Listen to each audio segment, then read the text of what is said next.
Қазақстан қуаңшылық кезеңдеріне қаншалықты дайын?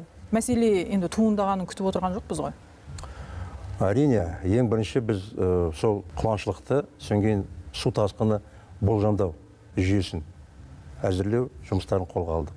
Бүгінгі күні министрдің қарамағында арнайы ақпараттық талдау орталығы жұмыс істейді. Қаржы мәселесі бәрі шешілген. Сол жерде бүгінгі күні арнайы Талсим деген ақпараттық жүйені біз енгіздік. Сол Талсим жүйесінде бүгінгі күні қай жерде қандай су тасқынына байланысты қуаңшылыққа байланысты болжам жасайды. Бірінші, сол жылдың басынан бастап сол болжамға сәйкес бар су қоймаларды, мысалы біз білеміз қай жерде қандай су пайда болады, соған су қоймалардың көлемін азайту жұмыстарына кірісеміз.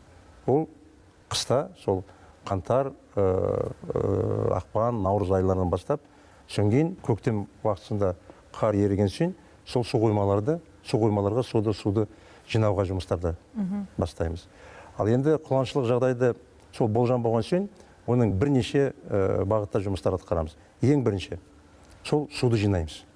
Соны болдырмау үшін. Жаңағы бар су қоймаға жинаймыз. Екінші, сол суды беру үшін ирригация жүйелері бар. Сол ирригация жүйелерді, мысалы, ремонттау, жөндеу жұмыстарды, қайта жаңғырту жұмыстарды жүргіземіз. Одан бөлек механикалық тазалау жұмыстарды жүргіземіз. Ал енді одан бөлек, мысалы, біз көріп алсақ, судың тапшылығы болатын болса, біз уже лимит бекітеміз. Әр жергілікті атқарушы органдарға лимит белгіленген соң, мысалы, сол лимитке сәйкес жергілікті атқарушы органдар уже қай жерге қандай дақылды орналастыру мәселесі. Мысалы, су көп талап ететін дақылдардың көлемін қысқартады, немесе су болған жағдайда оның көлемін реттейді. Қанша гектар егетін көлемін реттейді.